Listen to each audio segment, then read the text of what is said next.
निरालपुर नाम के एक छोटे से गांव में आनंद नाम का एक किसान रहता था, जो अपने पत्नी और 10 वर्षीय बेटे भोला के साथ रहता था। आनंद के माता पिता काफी पहले ही गुजर गए थे। तब से आनंद ने अपना ख्याल अकेले रखा था। काफी समय अकेले रहने के बाद उसने विमला से शादी की थी, जिससे उसको एक बेटा हुआ था। आनंद गांव में खेती बाड़ी और मजदूरी करके अपना और अपने परिवार का पालन पोषण करता था। वहीं उसकी पत्नी विमला एक बड़े जमींदार के घर पर खाना बनाने का काम करती थी। दोनों पति पत्नी मिलकर बहुत मेहनत करते थे और अपने बेटे भोला के साथ कठिनाई भरा जीवन व्यतीत करते थे। यूं तो निरालपुर में ठंडी के मौसम में तापमान माइनस तक पहुंच जाता था, लेकिन इस साल ठंडी के साथ साथ बारिश का भी कहर अपने चरम पर था, जिस कारण गांव की ठंड कई गुना ज्यादा बढ़ चुकी थी। इस वजह से निरालपुर गांव के सभी लोग बहुत ज्यादा ठंड और ठंड के साथ साथ गिरने वाली बरसात के कारण डरे हुए और बहुत ज्यादा परेशान थे। दिन हो या रात, ठंड और बारिश अपना कहर हमेशा बरसाते रहते थे, जिस कारण गांव वालों का घर से निकलना भी दुश्वार हो गया था। इस बीच आनंद के घर पर आनंद, उसकी पत्नी और बेटा तीनों मिलकर घर में जलावन जलाकर उसके सामने गर्माहट ले रहे होते हैं। तभी विमला बोल पड़ती है, हे भगवान, ये कैसी लीला है आपकी, जो इस साल आप ठंड के मौसम में भी इतना पानी बरसा रहे हो। देख रहे हैं भोला के पापा, इस साल कितनी ठंड बढ़ गई है, और ऊपर से ये बिन मौसम बरसात ने तापमान को और ठंडा कर दिया है। इतनी तेज बारिश और ठंड में काम करना भी बहुत मुश्किल हो गया है। घर से बाहर निकलते ही पैर ठंड के मारण जमने लगते हैं। इतनी बारिश में तो घर से निकलने का मन भी नहीं कर रहा है। न जाने इस साल की ये ठंडी कैसे कटेगी। हाँ विमला, इस साल की ठंड और उसके साथ साथ गिरने वाली इस बरसात ने अपना कहर कुछ ज्यादा ही बरसा दिया है। न जाने हम गरीबों का क्या होगा। अभी आनंद और विमला आपस में बात कर ही रहे थे, तभी भोला अपने पिता से बोला, बाबा, मैं भी कल आपके साथ आपके खेतों पर चलूंगा। मुझे भी देखना है कि आप खेत पर कैसे काम करते हैं। नहीं भोला बेटा, बाहर बहुत ज्यादा ठंड है। ऐसी ठंड में तुम्हारा बाहर जाना ठीक नहीं है। तुम अपने माँ के साथ घर पर ही रहो। घर के अंदर रहोगे तो सुरक्षित और गर्म रहोगे। ठंड में तुम्हारा बाहर घूमना सही नहीं है, इसलिए मेरी बात मानो और बाहर मत जाओ। नहीं बाबा, मैं भी आपके साथ आपके खेतों पर चलूंगा। मुझे भी देखना है आप खेतों पर कितनी मेहनत करते हो। माँ बाबा को बोलो ना, मुझे भी खेतों पर अपने साथ लेकर जाए। मैं भी देखना चाहता हूँ कि वहाँ क्या क्या होता है और बाबा की मदद करना चाहता हूँ। प्लीज माँ बाबा को बोलो मुझे भी साथ ले चलने। भोला बेटा, जिद नहीं करते। बाहर बहुत ठंड है, और अगर ऐसी ठंड में तुम बाहर जाओगे तो तुम्हारी तबीयत खराब हो सकती है, और अगर ऐसे मौसम में तुम बीमार हो गए तो हमारे पास इतने पैसे भी नहीं है कि तुम्हारा इलाज करवा सके। एक तो वैसे सेठ जी ने इस महीने के पैसे भी नहीं दिए हैं। न जाने इस हफ्ते घर का राशन कैसे आएगा, इसलिए मेरी बात मानो और घर के अंदर ही रहो। ये क्या कह रही हो विमला? यानी घर का राशन खत्म हो गया है? आखिर इतनी बड़ी बात तुमने मुझे बताई क्यों नहीं? आखिर मैं आपको क्या बताती। मैं हर रोज सोचती थी कि आपको बता दूं, पर आपको इतनी परेशानी में देखकर चुप रह जाती थी। घर में आटा सिर्फ 2 दिन का बचा है। दाल तो समझो खत्म हो चुकी है, और सब्जियां तो पिछले हफ्ते से मैं नहीं ला रही थी। मुझे उम्मीद थी कि आज कल में सेठ जी पैसे दे देंगे।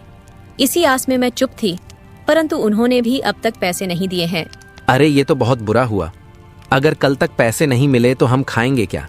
ऐसे में यदि घर में कोई बीमार पड़ गया तो स्थिति और खराब हो जाएगी। मैं कल सुबह सेठ जी से जाकर बात करूंगा।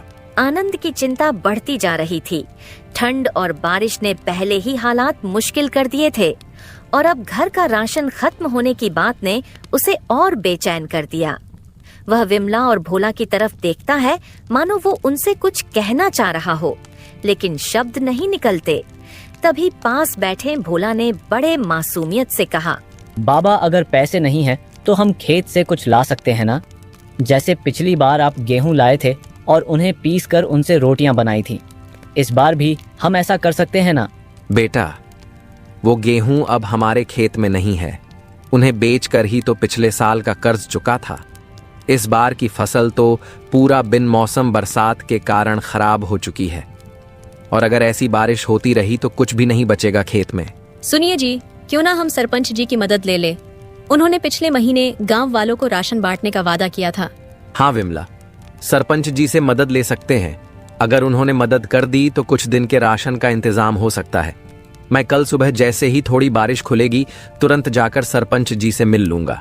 आनंद ने अपने बेटे और पत्नी का मुंह देखकर फैसला किया कि कल मौसम खुलते ही वह सरपंच से मदद मांगने जाएगा। ठंड का कहर और खाली पेट की चिंता ने उसे मजबूर कर दिया था।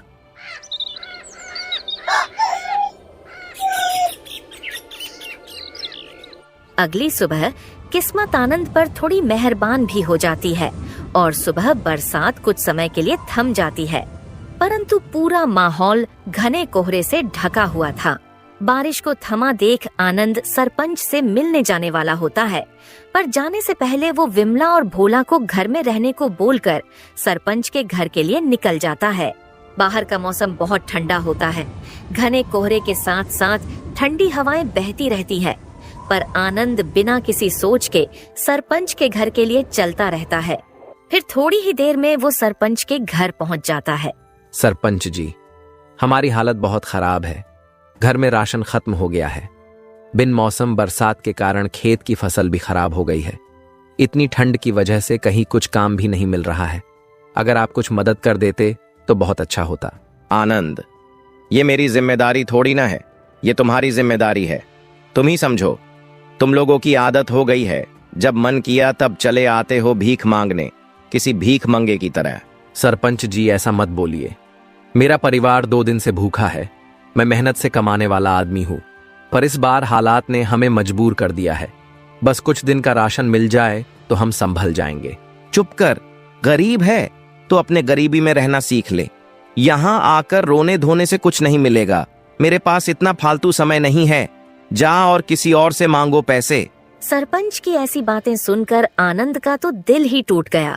उसने एक बार फिर से सरपंच से कहा, सरपंच जी, आप हमारे गांव के मुखिया हैं। अगर आप ही ऐसी बात करेंगे और हमारी मदद नहीं करेंगे तो कौन करेगा? आनंद की ये बात सुनकर सरपंच को बहुत तेज गुस्सा आया और वो अपने नौकर को आवाज लगाकर बोला, अरे रामू, इसे बाहर निकालो और आइंदा इसे मेरे घर में घुसने मत देना। फिर सरपंच के नौकर ने आनंद को धक्के मारकर घर से बाहर निकाल दिया। ऐसी बेइज्जती झेलकर आनंद भारी मन लेकर अपने घर की ओर चल दिया। आनंद के घर की तरफ जाते वक्त फिर से बहुत तेज बारिश होने लगती है, इसलिए वो एक घर के नीचे जाकर छुप जाता है। कुछ समय तक वो वहीं चुपचाप बारिश के रुकने का इंतजार करने लगता है, क्योंकि उसे पता था अगर वो ऐसी बरसात में भीग गया और बीमार हो गया तो उसके पास दवाई भर के भी पैसे नहीं थे। बारिश के थोड़ा कम होते ही वो फटाफट से घर पहुंच गया, पर जैसे ही वह घर आया उसने देखा विमला बिस्तर पर लेटी हुई है और भोला भी उसके पास बैठा हुआ है। बाबा, माँ को देखो ना, अचानक क्या हुआ? उनकी तबीयत अचानक खराब हो गई है और वो कुछ भी बोल नहीं रही है। हे भगवान, ये क्या हो गया? सीमा, कुछ बोलो ना, कुछ तो बोलो। ऐसे चुप मत रहो, तुम्हें कुछ नहीं होगा। आनंद, अब ठंड और भूख ने मुझे तोड़ दिया है। मुझे माफ कर दो। मैं तुम्हारा और भोला का साथ अब नहीं दे पाऊंगी। विमला की ऐसी हालत देखकर आनंद के आंखों से पानी आने लगा। उसने सीमा की तरफ देखकर बोला, नहीं विमला, तुम हमें छोड़कर नहीं जा सकती। मैं कुछ करता हूँ, तुम ठीक हो जाओगी। नहीं आनंद, मैं अब ज्यादा समय तक नहीं रहूंगी। मेरी सांसें अब थम रही हैं। तुम भोला और अपना ख्याल रखना। विमला की ऐसी हालत देखकर आनंद घर के बाहर आकर अपने पड़ोसियों को आवाज लगाने लगा, पर ठंड और तेज बारिश के कारण कोई मदद करने के लिए बाहर नहीं आया। बहुत आवाज लगाने के बाद भी जब कोई बाहर नहीं आया तो आनंद फिर से विमला के पास पहुंच गया। आनंद, अब मेरी चिंता मत करो। जितना कर सकते हो भोला के लिए करो। उसे कभी भूखा मत सोने देना। विमला ने इतना कहा, तभी उसकी सांसें उसका साथ छोड़कर चली गई और उसने दुनिया को हमेशा के लिए अलविदा कह दिया। नहीं विमला, तुम मुझे छोड़कर नहीं जा सकती। मेरे और भोला के पास और कुछ नहीं है तुम्हारे सिवा। तुम्हारे बिना तो ये घर भी घर नहीं रहेगा। तुमने हमेशा मेरा साथ दिया है, फिर अब क्यों मुझे छोड़कर जा रही हो? ये कहकर आनंद फूट फूट कर रोने लगा। माँ उठो ना, मेरे लिए उठ जाओ माँ, प्लीज उठ जाओ। बाबा, माँ हमें क्यों छोड़कर चली गई? क्या हमसे कोई गलती हो गई है? नहीं बेटा, हमारी कोई गलती नहीं है। ये सब तो नियति का खेल है। पता नहीं हमने कौन सी गलती की थी कि हमें ये सब भुगतना पड़ रहा है।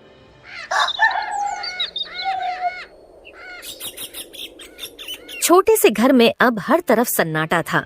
बिस्तर पर पड़ी विमला की निशानी अब उसकी जगह बस खालीपन ने ले ली थी। आनंद कई रातों तक विमला की याद में सो नहीं पाया था।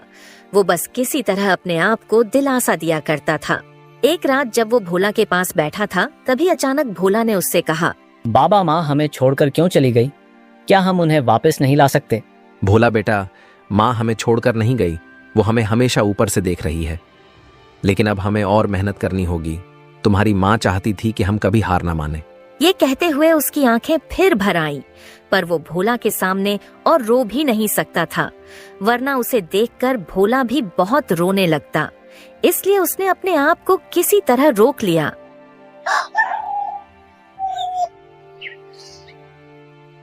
ऐसे ही देखते देखते कई और दिन बीत गए। फिर एक दिन सुबह जब आनंद अपने घर के बाहर बैठा था, तभी गांव का जमींदार भुजबल सिंह अपने आदमियों के साथ आया और मोहन से बोला, आनंद, मेरा कर्ज कब चुकाओगे? अब तो तुम्हें पैसे देकर मुझे 1 साल हो गए। अगर अब तुमने मुझे मेरे पैसे नहीं लौटाए तो मैं तुम्हारा ये घर नीलाम करवा दूंगा। जमींदार की ऐसी बातें सुनकर आनंद के चेहरे पर चिंता की लकीरें और भी गहरी हो गई। उसने अपना सिर झुकाकर कहा, जमींदार साहब, मुझसे जो बन पाता है मैं मेहनत कर रहा हूँ, पर अब तक पैसे जमा नहीं हो पाए हैं। मुझे थोड़ा और वक्त दीजिए, मैं आपके पैसे जल्द से जल्द लौटा दूंगा। आनंद, मुझे बहाने मत सुनाओ। मैं तुम्हें बस और 1 सप्ताह की मोहलत दे रहा हूँ। अगर 1 सप्ताह में मुझे मेरे पैसे नहीं मिले तो मैं तुम्हारा ये घर नीलाम करके अपने पैसे वसूल कर लूंगा। जमींदार आनंद को 1 सप्ताह की मोहलत देकर वहां से निकल जाता है और आनंद वहीं बैठकर सोचने लगा कि अब वो क्या करेगा।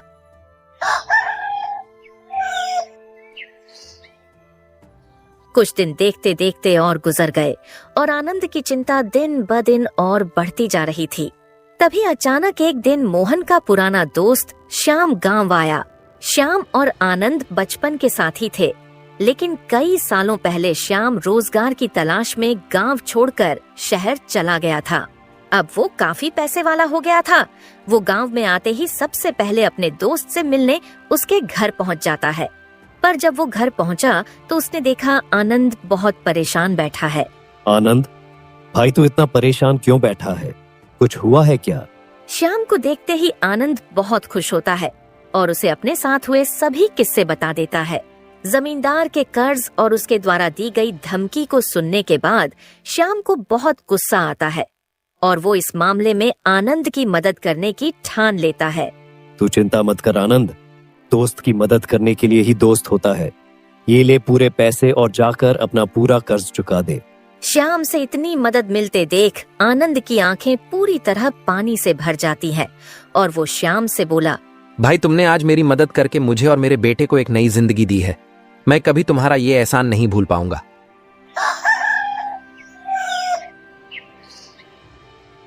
अगले ही दिन सुबह सुबह आनंद जमींदार के घर पहुंच गया और उसका सारा कर्ज चुका दिया। जमींदार भी ये देखकर हैरान रह गया, लेकिन उसने पैसे लेकर आनंद को कर्ज मुक्त कर दिया। जमींदार साहब, मैंने आपके पूरे पैसे लौटा दिए हैं। अब मेरे पास आपका 1 रुपया भी नहीं है।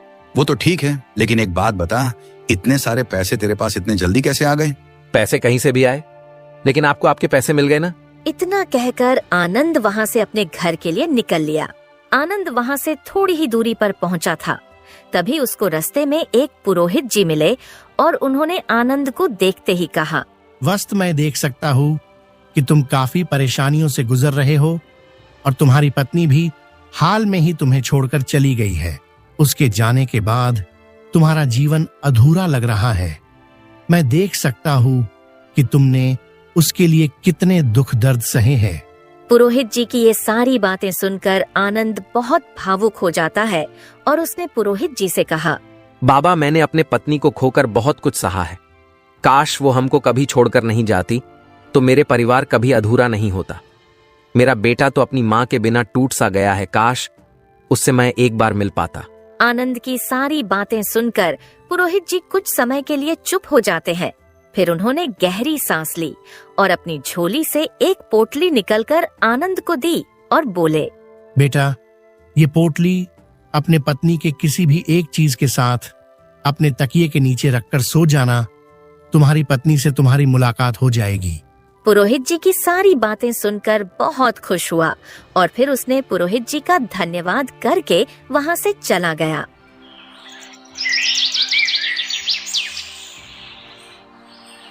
फिर उस रात आनंद ने भी वही किया जिस प्रकार से पुरोहित जी ने उसे कहा था। हे ईश्वर, मैंने पुरोहित जी ने जो जो कहा है सब वैसे कर दिया है। अब बस पुरोहित जी की बात सही हो जाए और मैं विमला से बस एक बार मिल सकूं। फिर क्या था, आनंद ईश्वर से प्रार्थना करके सो गया।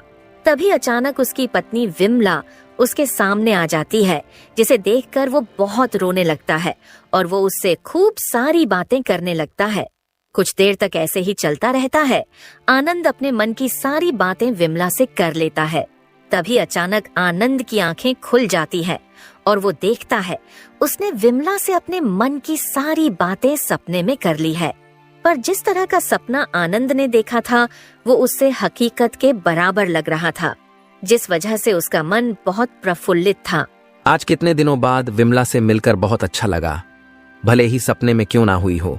चलो चलकर पुरोहित बाबा से मिलकर उनका धन्यवाद करके आता हूँ। आखिर उनके वजह से ही तो मैं विमला से कुछ समय के लिए मिल पाया।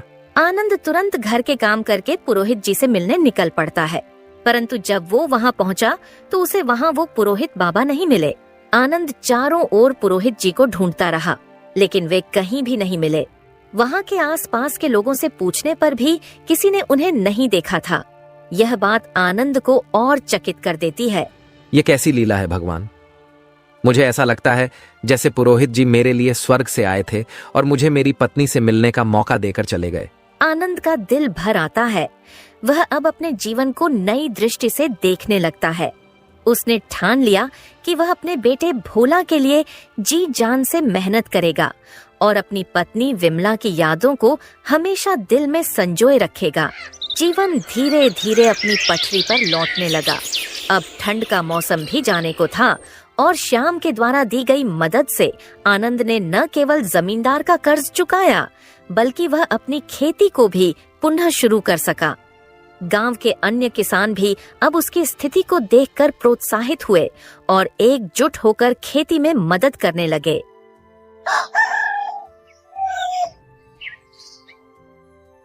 बारिश थमने के साथ ही मौसम में सुधार आने लगा और फसलें फिर से लहलहाने लगीं। आनंद ने अपने बेटे भोला को पढ़ाई में लगाया और खुद खेतों में मेहनत करने लगा। इसी तरह कुछ और दिन बीत गए और एक दिन आनंद अपने बेटे भोला के साथ बैठकर बातें कर रहा होता है। भोला अपने पिता से पूछता है, बाबा, आपको क्या लग रहा है, माँ हमें सच में ऊपर से देख रही होगी? हाँ बेटा, तुम्हारी माँ हमें हमेशा देख रही है। वह चाहती है कि हम कभी हार न माने और अपनी जिंदगी में खुश रहें। ये सुनकर भोला मुस्कुराता है और अपने पिता से खूब सारी बातें करने लगता है। समय बीतता गया, लेकिन आनंद ने अपनी मेहनत और भोला की परवरिश में कोई कमी नहीं की। भोला बड़ा होकर गांव का सरपंच बना और उसने अपनी माँ की याद में गांव के लिए एक स्कूल और अस्पताल बनवाया। इस प्रकार विपरीत परिस्थितियों के बावजूद आनंद और भोला ने मिलकर अपने जीवन को एक नई दिशा दी और गांव के लोगों के लिए मिसाल बन गए। कहानी यहाँ समाप्त होती है, लेकिन इसका संदेश ये है कि चाहे परिस्थितियां कितनी भी कठिन क्यों न हो, साहस और मेहनत से हर मुश्किल को पार किया जा सकता है। तो दोस्तों, कहानी आपको कैसी लगी हमें कमेंट में जरूर बताएं। अगर आपको हमारी मेहनत पसंद आई हो तो हमारे चैनल को सब्सक्राइब करना न भूलें और बेल आइकन दबाएं ताकि नई कहानियों की नोटिफिकेशन सबसे पहले आपको मिले। धन्यवाद।